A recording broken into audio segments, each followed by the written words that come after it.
during this presentation. And also type your name in the chat as we will be taking attendance. If you have any questions during the presentation as well, make sure to type that in the chat and we will get to it during our Q&A session. So this webinar will be the project management, where it starts, and is facilitated by Martin. I will now give the floor to Martin and let's begin. All right, how's it going? I'm getting a lot of COVID flashbacks, which is obviously not the best of things right here. Have to spend time updating my Zoom, which is always a great sight to see. But yeah, so like I said, here we're going to be talking about project management. That is a loaded term that probably a lot of you think you understand, or it's going right over your head. So we're going to try to make things a lot easier for you guys. So let me just try to get things. So yeah, we're talking about project management today. So the process for environmental projects. So what we're going to learn today is what you can use not only in environmental projects, but all your projects in your schooling or in your daily life as well. So it's going to be a very valuable tool. Hopefully, we'll provide you guys with a little bit of inputs and ideas to help you improve on whatever you guys are looking forward to. There's my name there, Martin Ohms.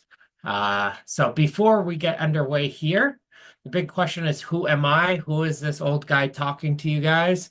Who is he giving this information about? So this is where I just drop a little bit of names and who I am so you guys can have a little bit of understanding where my background is. So, just like most people, I work multiple jobs right now. So I am the project logistics, actually manager now. I forgot to update that for Gamers Outreach International Charity. So I started a project myself when I was in high school with a bunch of friends called Gamers Outreach, where I built portable video gaming carts for children's hospitals all across the world. So you can see a little picture of that in the bottom right corner. So it's just an idea to make accessibility in gaming and sustainability for hospital staff much more easier. And a little idea we had in high school, and now we're in over 500 hospitals in over 10 countries today. So it's very cool to see. I also work in professional video gaming. I am a manager for the New England Patriots gaming team known as Oxygen Esports. I also run professional video game tournaments all across the world. So I've been to countries such as Japan, Spain, Switzerland, Sweden, obviously America, and many more, selling out big locations like Madison Square Garden, Barclays Center, Staples Center, so on and so forth. I also commentate semi-professional soccer for League One and Ontario Soccer. Of course, I'm a board member of the Halton Environmental Network and hold my master's in education from Cape Breton University. I'm also a licensed soccer goalie coach here in Ontario. And I also am the reserve pilot for the Canadian bobsled team. So if you're not familiar with bobsled, I highly encourage you guys to go watch the movie Cool Runnings. It's all about bobsledding, or even Google it right now what bobsled is. It's a very cool sport, and I drive the sleds down, which is always a lot of fun. And I also do support stuff for Toronto FC and many more cool things. I used to also be a project manager for the city of Toronto, working in major infrastructure projects that would be in the tens of millions of dollars. So there's an example there as well. So what are we going to learn today? What am I going to be yapping about? As well, if you do have any questions, like you said, feel free to type it out, because if I find the question relevant to answer at that moment, Dawn, I think, can just raise the hand so I can see it and get answering on that. So what is project management? It is a loaded term, so I'm going to be using PM for short. And why should we use it? What is considered to be a project? So how do we classify what is a project and what isn't a project? What are the main steps in project management and how do we apply them to our projects? What are the project charter and milestones and why we should use them? And how to avoid problems and how to plan resolutions. That is a big one right there. So these are the five and sixth step, of course, project closing and lessons learned for your next project. So these six steps I'll go through step by step and hopefully give you guys some good inputs on how you can develop them into your own projects. And then the biggest reminder here, everyone can do a project. A simple project can be, hey, I'm organizing a few friends to come over to my house to watch the latest episode of Squid Games, something like that. That is a project in itself. It's going to require, that requires coordinations, maybe food and drinks, so on and so forth. So it might not seem on it, but you guys probably all do some sort of a project every single day in your daily basis. So what is PM and why should we use it? So so, project management is a set of processes, methods, skills, knowledge, and experience to get the expected project goal within agreed parameters. There is your dictionary definition, and that is a lot of loaded words that if you try to write it right now into your notebooks, you'll be wondering what the heck does that mean later. So, try to simplify that for you guys. PM is the way we control our project from the idea. So when you thought about in your head, hey, this is what I'm going to do my project on, to your final delivery at the very end when you conclude everything and get your project. So that is what project management is from your very beginning all the way to the very end. So why should we use it? So we can control the scope, the cost, and the time to avoid problems on the way. So the scope refers to what is that project? What am I doing with this project? What is this project going to be accomplishing? The cost. Will this project cost me money? Will it cost other people money? Do I have to go and get it? And most importantly, and I think this is the one thing that always gets a lot of people struggled with, it's time. How long is this project going to take? Is this going to be taking me a couple minutes to get coordinated? Or is it going to take me a couple weeks to get done, like a school project or a group project like your essay or your own Gen Green projects? That's going to take you over the course of a couple weeks. So being able to plan that out is very important to get ready for your problems and plan apply resolutions. Majority of projects are done, I'd say 60-70% are done before you even get started. So if you're able to prepare everything ahead of time, it should be as smooth as butter and you're getting ready for anything that goes on the way. Because when it comes to many different projects and when you're working on, let's say for myself, running a event with 50, 60,000 people coming, there's always going to be problems. Nothing is going to go 100% according to plan. So you got to make sure you're prepared for what kind of problems could pop up and how you're going to resolve it. And to get what you really want at the end of the day and for the price we could afford. I'm trying to think of a common example you guys would all know. The highways. Let's look at the Gardiner, maybe if any of you guys have driven downtown in Toronto, you guys know of all the highway construction. We all know that's not going to come in, that's going to cost millions of dollars and go way over budget and take way too long. That's an example of a failed project. So, what is a project? Oh, I got ahead of myself there.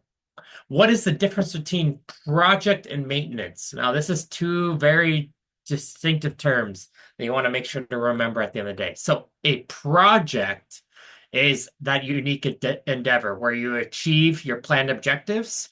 So, when you have a task that is being brought in from the very beginning all the way to the very end. So, that's what we are talking about before with project management. You got that beginning and end. Now, maintenance is different. It's not unique and has no end. So I'm trying to think here, what could be an example of a project? So a project could be, for example, at your school, like you're planting trees. Let's say you're getting a bunch of trees going. So that comes in the coordination of, okay, where are the trees coming from? Where are we going to plant them? How long it's going to take? What materials do I need to have? That is a project itself. Maintenance, though, for example, is what you do afterwards. So, like the watering, caring for the trees, trim the branches, rope up the stems to make sure they're not falling over. That is what is considered maintenance. So, what are these main steps in PM, project management, and how can we apply them to our own projects? So, this is the 5 steps right here. This is what you're going to be remembering and having to run through. So, this is something you want to take note of right here. So, step number 1 is your initiation. So, that's start of the project we're talking about. What are you getting everything prepared for? What are you going to be working on here? Towards your planning stage. So planning ahead of time. All right, so we're going to be doing this. I'm going to be having this many people, so on and so forth. Delivery. execution. So what that means is, okay, now that I've made a plan, I'm going to be starting to execute that plan. Your control. So what that means is, okay, now that I'm starting to work on my project, am I meeting my goals? Am I getting that final delivery, final answer that I've been looking for in my project? Well, if not, that's why this graph here is in a circle.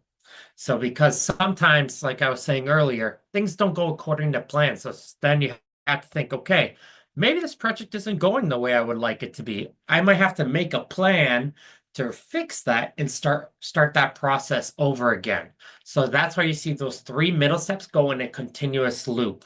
Because sometimes, like we're saying, it doesn't everything go to according to plan. So you gotta have to restart, be able to plan, set yourself up to where you're able to get to that final goal.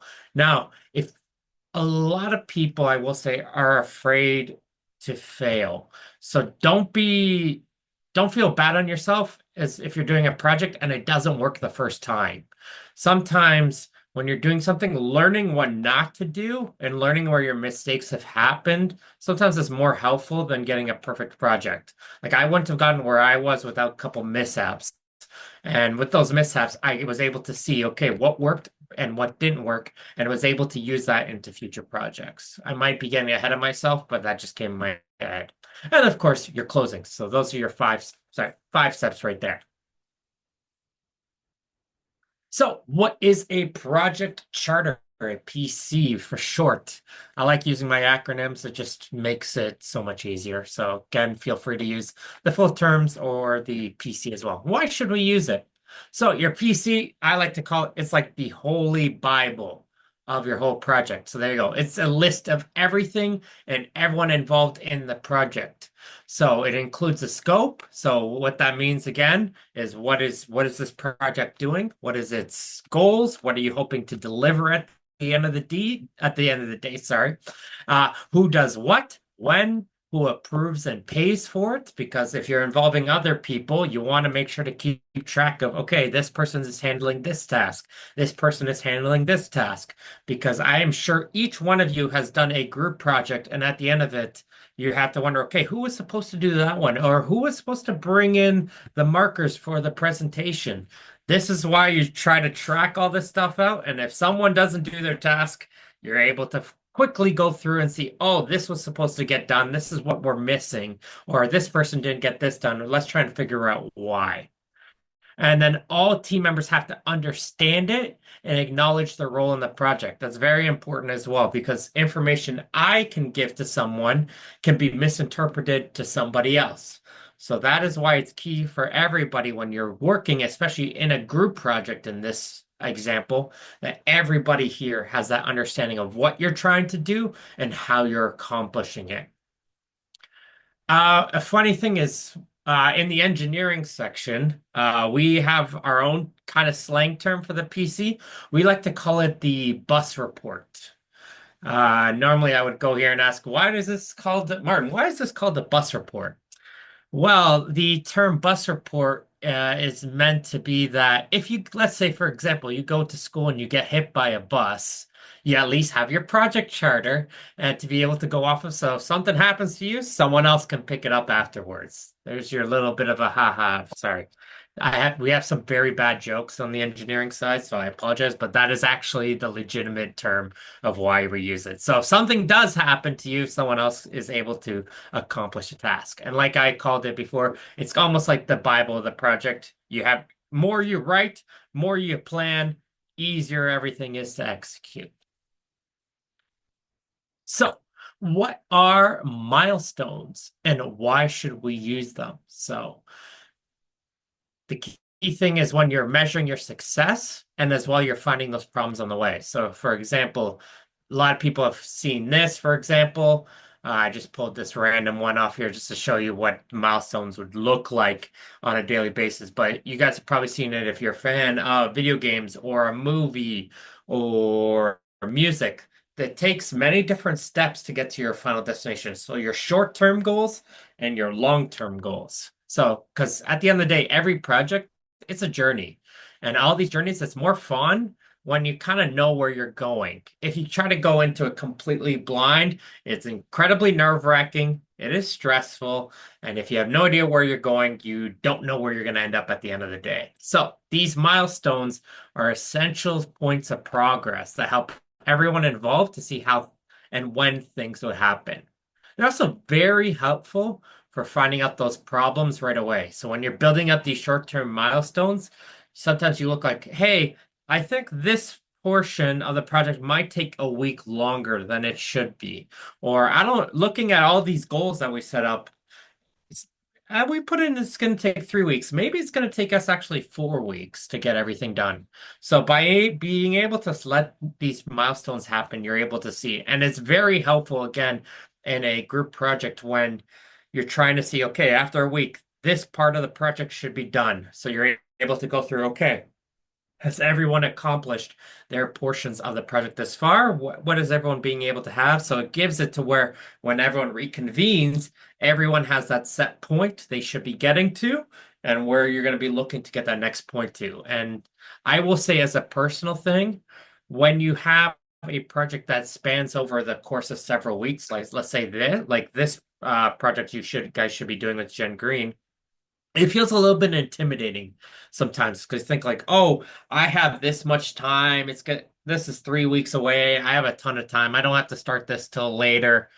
Or, wow, this is a lot of work to get done. I don't know how I'm going to get that in 3 weeks. There's usually that one or two type of mind frame going in your head. So being able to just lay out the progress and laying it all out one step at a time makes it a lot easier for yourself to be able to realize, okay, this project won't take me as this long because I can do this. Well, little project here the first week, a little step the second week, a little step the third week. Or if you try to leave it to the last minute, well, then this will help you realize maybe I should have started this a little bit earlier because there's a lot of us, and I'm sure I've done it in high school. You always freak out in the last second because you forgot something. So let's do an example project right here. So let's go through these 6 steps that we started earlier today. So that initiation is that first step. So the first thing you do, create that project charter, okay?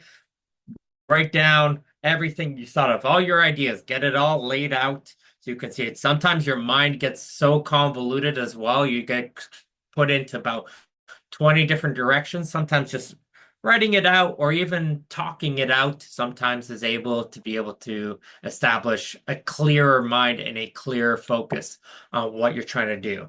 So you're going to define the scope, the funding, and the time. So again, we talked about this earlier. So let's say you are planting trees here. You want to talk about, okay, this is what my goal is. This is the funding. So this is how much it's going to take me. And this is how long it's going to take. Who is the owner and who is on the team? This is actually very, very important. And if some of you guys like escape rooms, I'm going to tell you this is a huge thing to succeed in those type of situations. If you don't know what an escape room is, it's like a puzzle room where they trap you within an hour and you try to solve a different bunch of tasks to be able to get out in an hour. It's a lot of fun to do with your group of friends. But it's a very good tool because it lets you know, okay, who at the end of the day has the final say of the project. Sometimes it gets very difficult when you have many different voices all talking at the same time. Very hard to determine, okay, this is the way we want to go. Because what tends to happen if you have 4 people in a group and they all want to give your opinions, sometimes you just keep going and you get nothing accomplished in 2 hours because you're all trying to get your point of view. Sometimes you have to figure out, okay, who's going to be that 4 person, who's going to be that owner to say, you know what, we're going to do it this way. After hearing everyone's agreements, I will be the one to approve set situations. So let's say if we're going to change milestones or projects, that person will be the one to address those type of things. And most importantly, who is on the team? That could be anybody. So let's say let's think of planting trees, for example. That could be absolutely any single person that's involved in the whole process. So it could be whoever's delivering the trees, who you need to get approvals from, so on and so forth. So finding out who is on that team is a very important step. Planning, that is your what. your when, your who, your how much. So this is where you start to then, okay, you got your idea, you know what you're doing. Now we start to put in those little bit of steps and figure out, okay, what do I need to do to get this stuff done?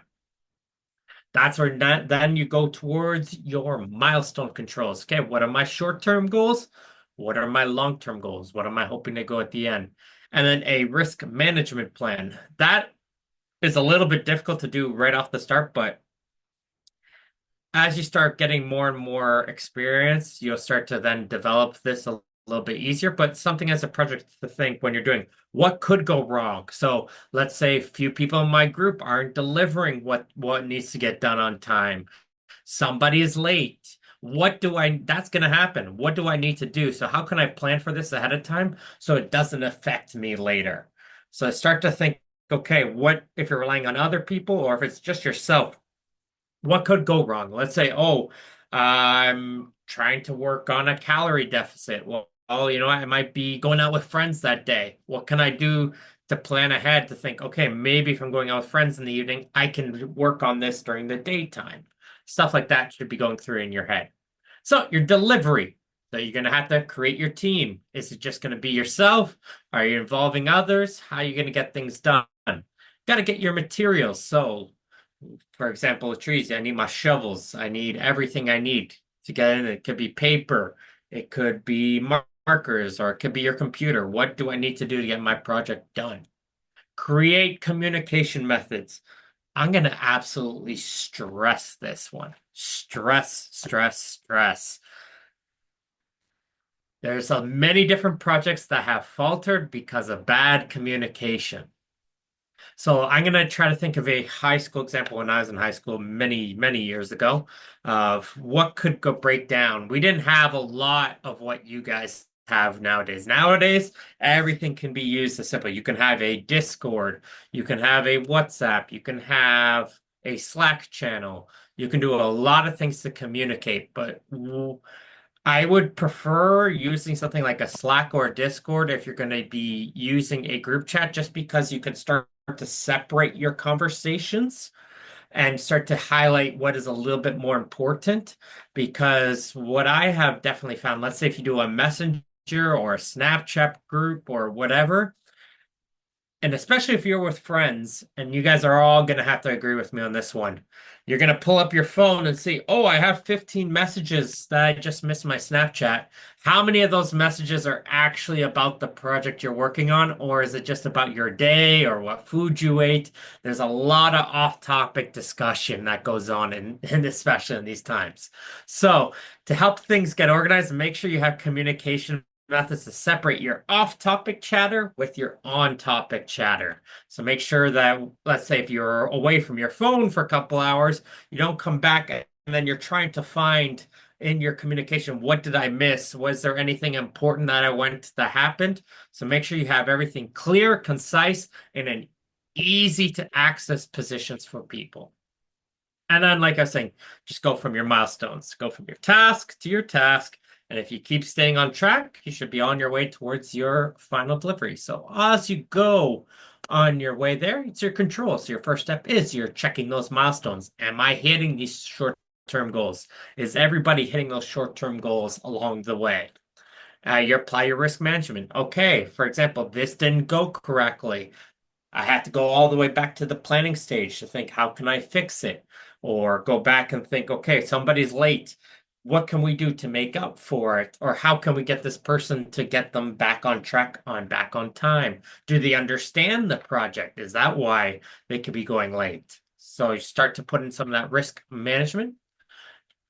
Make changes as required. So when you go through that little circle with those 3 steps, make those changes as you go. Like I said, nothing ever goes perfectly according to plan. Changes will happen. So make sure to be open to changes. Sometimes it hurts, even in yourself, when you have that project and you have that in your set mind that it's going to go this perfect way. You're going to have to get rid of that right away and realize things are going to change. Or what might happen as you do work on your project, a better idea might be brought up by another team member, or you might think of a better idea as you're working on. So open yourself up to be able to make changes. Closing. deliver that final goal, get that project done, get it out of the way. It's a great feeling. Close all payments, warranties, tests. Nothing is more frustrating than not, let's say, 2 months later after you finish a project, someone comes up to you and says, "Hey, you forgot to sign this document." And sometimes in your head said, "I don't even remember this project or paper. What was it on again?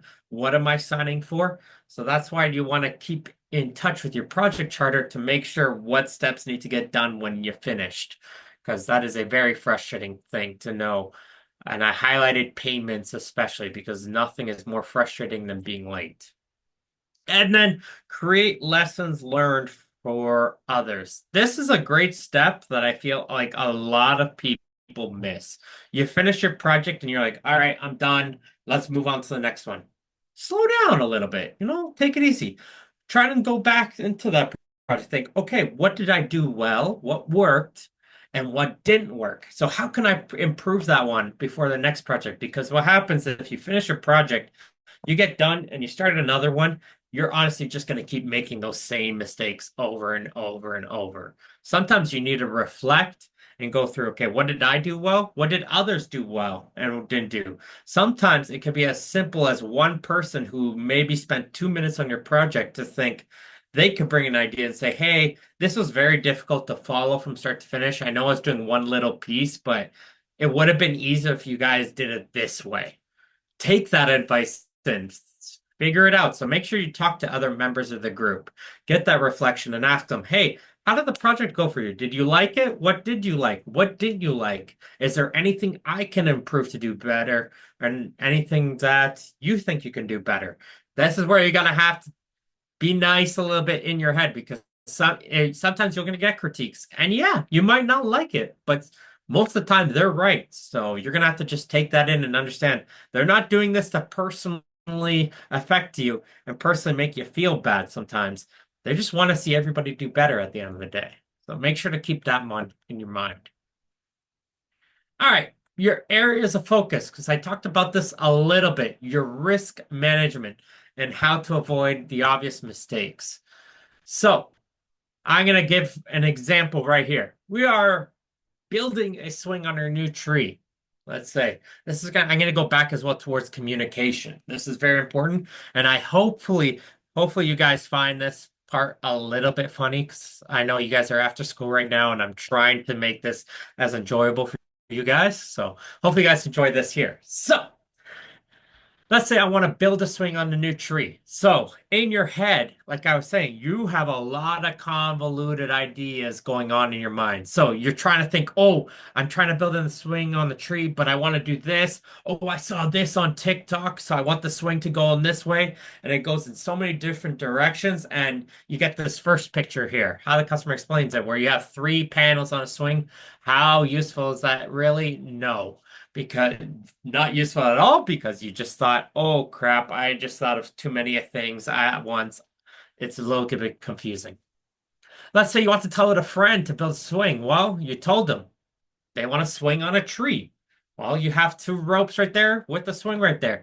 But how practical is that swing when you can't swing on it because the tree trunk is in the way? So you got to define it sometimes. Say, hey, I want it on the branch so I'm able to go back and forth. That's what I'm saying. Communication is key.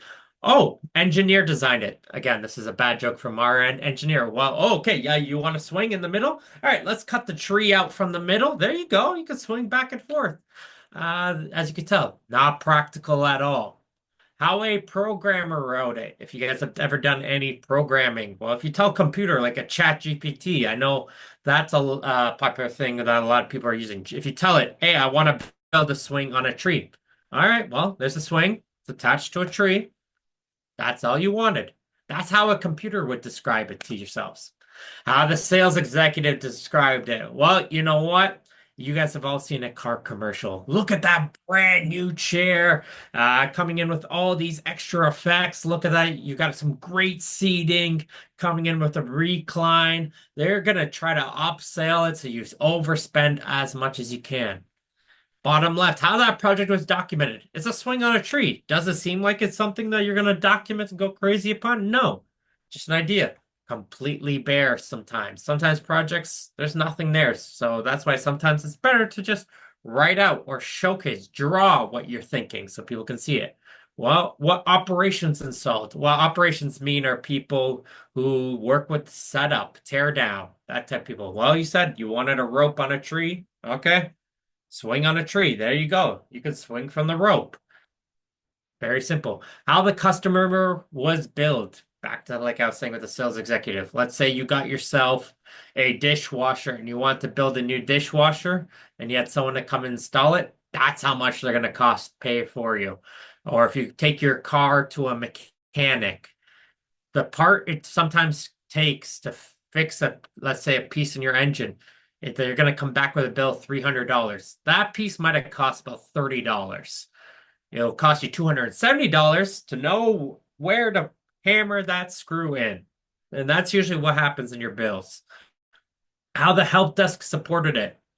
Hopefully you guys found a little bit of humor on that one, how the help desk supports. If you guys have ever tried contacting Uber support or Instagram support or any of those supports, very helpful, as you guys all know. Very helpful. Oh, yeah, you want to swing on a tree? All right, let's just get rid of the tree. Tree's not a problem anymore. Look, it's not in your way. Very helpful, guys. Very helpful. And at the end of the day, this is what I wanted. A simple tire attached to a rope so I can swing on it. How easy is it at the end of the day? Like I said, I hopefully you guys find some enjoyment on that from myself. So I did an example here. I don't know if just because it's just gonna be me talking through this, so I'm gonna go through this very quickly right here. So I did an example here of I mentioned it before a tree planting project, and if we were gonna go through these 6 steps. So for example, you're gonna do 100 trees by the school. Great, you're gonna have 82 students plus 4 teachers. What is the cost? It's gonna be your tools, and the trees are gonna be donated. So sometimes people don't think about, okay, how are you going to go through? So, and am I going to have volunteers? So I'm going to quickly go through this part right here because I was hoping to have a little bit more time to go in through here. So I'm just going to go towards the very end and talk about some things that I've noticed and some things that we can build in and things that a lot of people might miss. So, going through here, so on the example I had here was the 100 trees. So, when are you going to have it? So, one thing people forget, okay, we're going to have this project. It's going to be in 3 weeks. I want students to bring their shovels and a lunch. Great. You're going to require that. That's going to be a lot of fun. How if students forget their lunch? How about students forget their shovels? That's right away risk management. What happens if it rains? Will we still be shoveling? Do we have an alternative date ready? Those are some of the ideas you would have in your head. So, when it comes to delivery of trees, are we going to do it in a shuffle format or are we going to put them one by one? Everyone carry a tree and do it themselves. How is everyone going to be operating in a group? Who is going to be planting them? Do they know how to properly plant them? That's a lot of things to discover. And control. These are some of the things I noticed right away. You only have 4 teachers here chasing a lot of you guys. Some of you guys, attention might go in different directions. You're checking your project every hour. See, okay, how's everything going? Are people staying on track? Lunchtime, very important. Well, I think we all would agree. If I'm going to do a project involving high school students, I want to be able to provide lunch. If I'm able to bring pizza to you guys, I think that's more inclined you guys are going to be willing to participate rather than bringing your own lunch from home. I think some of you guys might agree with me on that. And then when you get towards your closing, you're counting your trees, make sure everything's going, fixing any crooked trees, think, okay, which ones didn't work, which ones did. Make sure to take pictures. Where did you plant these trees? Who planted them? Make sure to record that. Count all the tools. Make sure nothing went missing at the very end. Trust me, things go lost, or people take things, or people have things in their pockets that they don't even remember they had. And then a post meeting to talk about it all. So it can be with the other leaders of the groups, figure out what went well and what didn't. So feel free to take a picture on this one. I can refer back to it if you have questions at the very end. So what are some of your milestones right here? So I'm just going to quickly go through here. So again, These are some of your milestones. So at the very end, you want to remember, what did we learn? What could we do differently? What worked and what didn't work? So your closing right here. I highly stressed this out earlier, but this is where you report your final project performance, your team supporters, what did it, what could be done differently, how can we have done this differently, and who should be involved. Like I said, talk with people about the communication. This is where you really learn with yourself. What can you do differently? Sometimes, and I will say it, and I'll even say it with some teachers, they give me too much information. I went through and said, all right, what am I even doing this project? What's going on? This is like 2 pages long. Just give me 1 or 2 lines. Explain to me, what am I doing at the end of the day? That's some advice to even give. And supervision. How well did I do supervising everyone else doing the project? What can we do? What can we do even better? And a little comic there on the bottom left says, "It's too late to add 4 floors." How many times this happens when you're about to finish the project and somebody comes up and says, "Hey, can we just add this? This should be easy, right? No problem." Happens all the time. So what is your objective of the project closing? The project closer processes ensure the successful completion of the project. It also provides details on the possible improvements, like I was saying, that you can do for similar projects. There's always tools you can learn to be able to put it into different aspects of life. It doesn't have to be just environmental. It doesn't have to be just this way. uh, and figure out what went right and what went wrong. So your lessons learned. But the highlight point here, as I was saying, is with input collected from all participants. Make sure, no matter how big or small they were involved in the project, everybody had a part to play in the project. Make sure everybody's voice is heard. So those are those 5 stages. And oh, I went through too far ahead here. Any questions? Any questions? And then right here, I'll just put my name here. You can find it. There's my email. There's information of what projects I do and so on and so forth. So I'm just going to go back here and take the time here to say any questions. And I hope you guys, even in the general, and say, hey, Martin, you talk too much. I'm okay with that. Let me know what you guys thought of the project. I will stop sharing my screen, or I can put my screen back up when we get to it. But right now, you got my face here. So let me know. Does anybody have any questions or want to raise their hand? They can ask it directly to myself.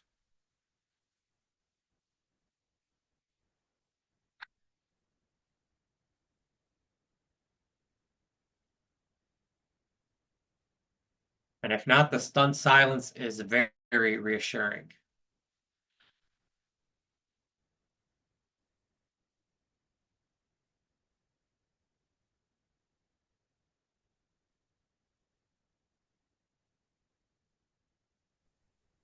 And if I don't get any questions, I will start asking questions myself. I have a question that might benefit some of us. Yeah, go ahead. So what are some like common mistakes that people do while making the project charter? The project charter, yes. So once I'm gonna see if I can bring that back up here. Maybe I'll show my screen again. But yeah, most common mistakes I see people doing when they're creating is not listing out let's say if you're doing a group project, who is doing what. Everyone lists us who's doing what, but nobody sometimes puts in when are they going to be doing it by. So that's why I was saying having those milestones are important. So make sure that you set in and realize, okay, this is going to be something you can do from the very beginning to the end. But if you say, hey, can you get this done for the project at the very end? And then you go to the very end and they didn't do it. That's why a common mistake would be to put in the milestones. Hey, in a week, I'm going to just come and check in on your process and how things are going with your portion of the project, just to see where you are. This also helps you to know, hey, this is where I could have a problem if they didn't get anything to be done. Will we have access to the slides? Send us. I think that might be a question for you. Will they have access to the slides? Should I email this over to yourself? Yeah, if you could. I've also recorded this, so Oh, I will there you share go. that too. Perfect. All right. So yeah, you can take a look back on that or you'll get that put in. Hey, Yeah, Michaela. someone asked, Oh, yes, sorry, go ahead. So how do you handle it when someone working on your project isn't carrying their weight? Thank you, Mikhail, for that question, because honestly, that is one of the most frustrating things all the time, working on a project. Let's say you work on a group project and be able to figure it out. You're never going to have the greatest group ever if you don't get to pick your people that you're going to be working with. Before I get into answering your question, one thing I will say if you're doing a group project, it might be difficult, but start to think in your head who can do a project well? Who do you know that works hard? They might not be your friends. So be prepared to separate what gets a project done with your personal relationships. Because majority of the problems I tend to see sometimes when you're doing a group project is because you're doing it with your friends. And if you're doing it with your friends, that makes it sometimes even more difficult to handle it when someone isn't carrying their weight. Now, when they aren't carrying their weight, this is why we have those milestones be put into place. Because if you're waiting for them in 3 weeks from now, it might be a lot more difficult to be able to fix if they aren't carrying their weight. If you do a team meeting a week from, let's say, the next week, and say, hey, how's everyone doing on their projects? You see one person's behind. The rest of the group can see what's going on, who isn't pulling that weight. Sometimes that helps them to encourage, think like, hey, all right, what's going on? What caused you to not get your work done, or what isn't going to happen here? But at least it provides as well. It sucks sometimes when you have to pull in your own weight and get it covered. But this is why you have it. I'm bouncing around here. Sorry. This is why you have those milestones put into place. So what happens when someone doesn't get done, their point at this portion, it at least alerts the other team what that potential problem is. So you guys can either pick up that weight yourself or you have, most importantly, which unfortunately you're usually picking up the weight, but most importantly, you have it documented.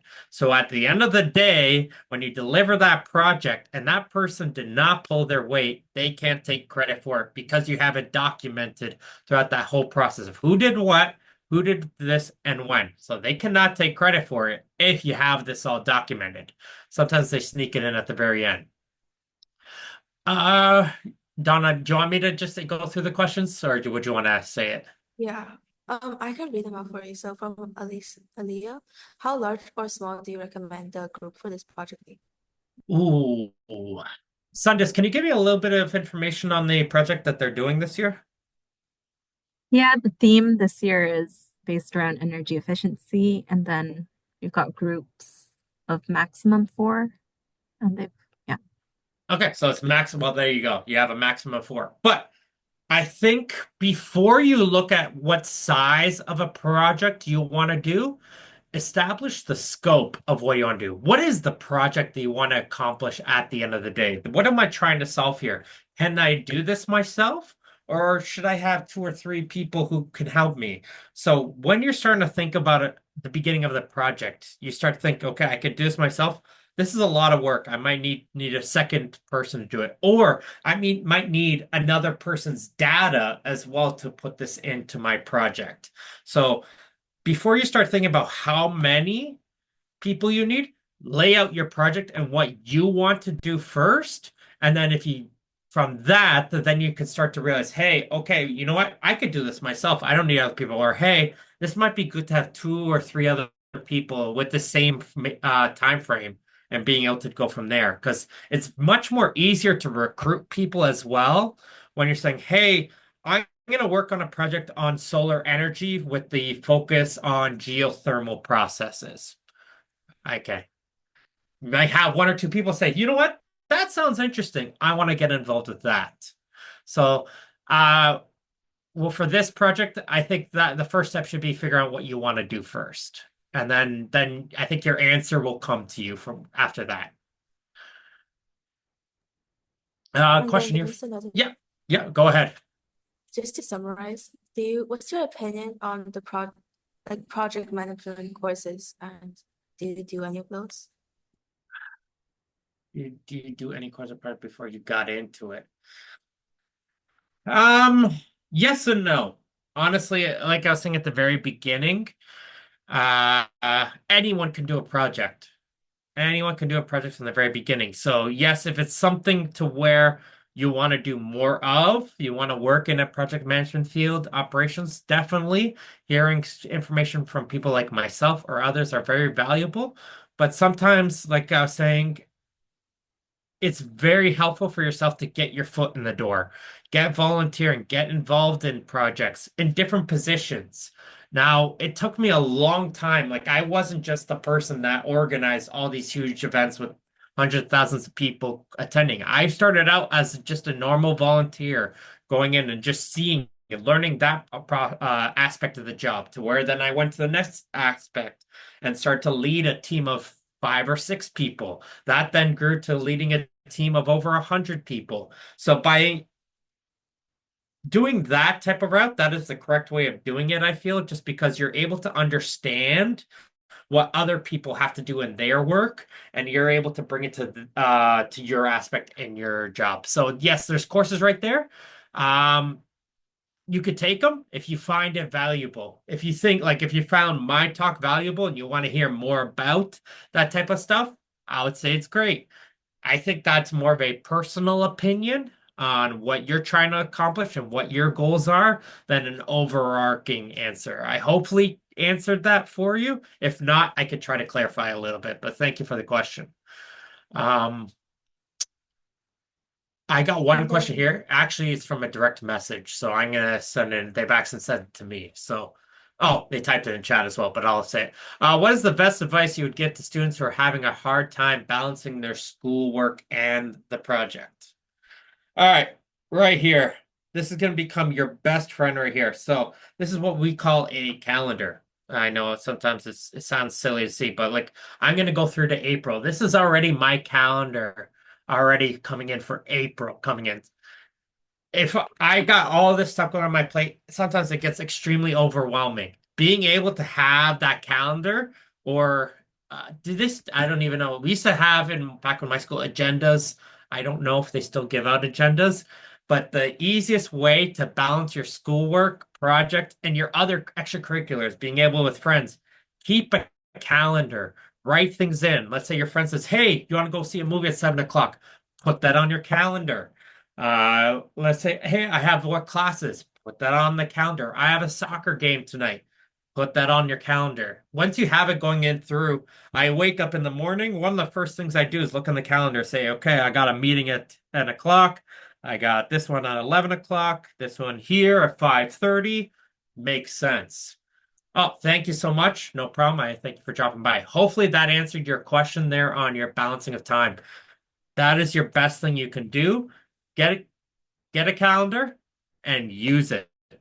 And make sure to keep it up to date. It'll become your best friend. And honestly, it becomes a stress-free environment when you look ahead and say, oh, I got things going on. So for myself, I color code things as well. So I have it like, say, for work, it's blue. For sports, it's red. For this, it's yellow. Just so I can start to see things. It makes it a little bit more visually more appealing than a lot of stuff written at once. Sorry, you could go to the next question, Don, to Kate's question, I believe. so what's the best way to make this project engaging for students and get the most responses and show clear evidence of change that's made by the project? Ooh, that is always one of the most, that is a very difficult thing because you have something involved in your head that you think is a good idea, but other people might not be interested in that idea. Engaging. Let's think here. 1 second. Just responses and show clear evidence of change. I think you're gonna have to go back to what that scope of the project is. If you want to get it more people involved, you have to try to make the project as easy as possible for students to be engaged. Even for those who don't really care too much, if it's something as simple where let's think of it in this way. Let's say you want to get a survey filled out with people from people. Uh, if they start looking at it and think, oh, this survey is going to take 10, 15 minutes, that's too much time in my day. I am not bothered. I don't want to do it.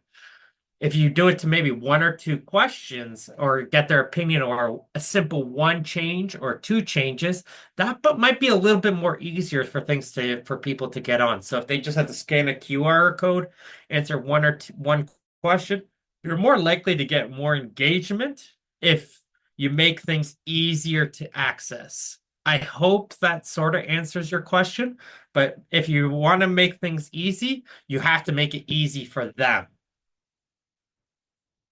Hopefully that helps. If not, please tell me and I can try to keep coming up with more ideas.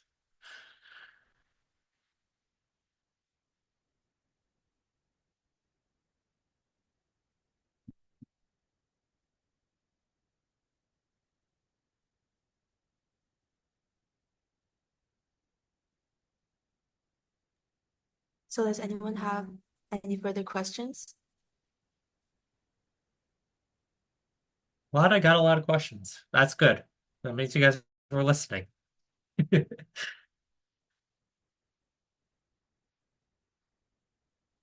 me see ideas for feedback for each stage.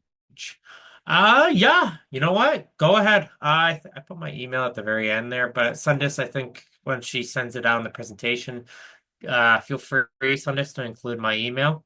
Um, I'm going to tell you guys this as well, though. I will not personally give you the ideas. I can help you with your ideas because at the end of the day, I want you guys to consider and make the ideas yourself. I don't want to be doing the project for you, if that makes sense, obviously. So I will say, like, maybe try to look at this one because, as well, if I give you the plan and idea, it might not help you. Sometimes coming up with your brain process to see how your own brain sometimes works to get to that idea, sometimes it's very helpful to be able to get to it. Hopefully that helps. Sorry, I got that sent in as a direct message, but the question was ideas, send ideas. Yeah, send me ideas. Send me ideas. I am happy to critique or provide input.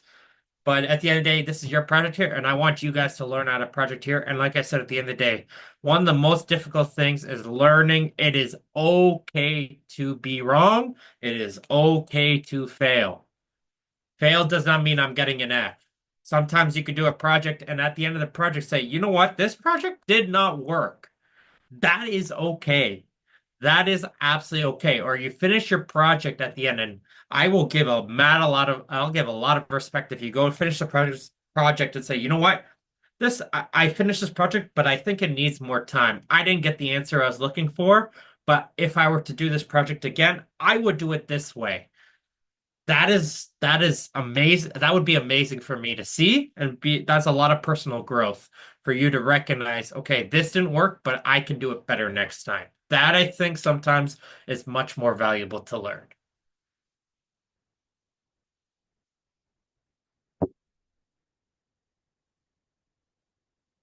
Awesome. I will leave it to if anyone has one or two more questions. Or if you want just general statements and say, let me know what you liked, what did you learn? That helps me, what you learned.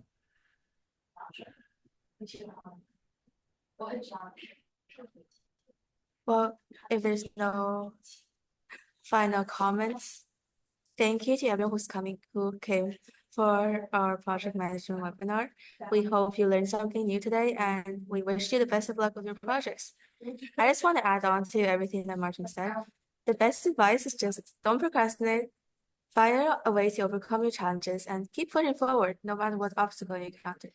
And just so everyone know, this year we're also offering one-on-one mentoring sessions for all participants to connect with our youth stakeholders who have led a project in the past, if anyone's interested. Cool. That's And Sanders, cool. do you wanna and you know? I would take that.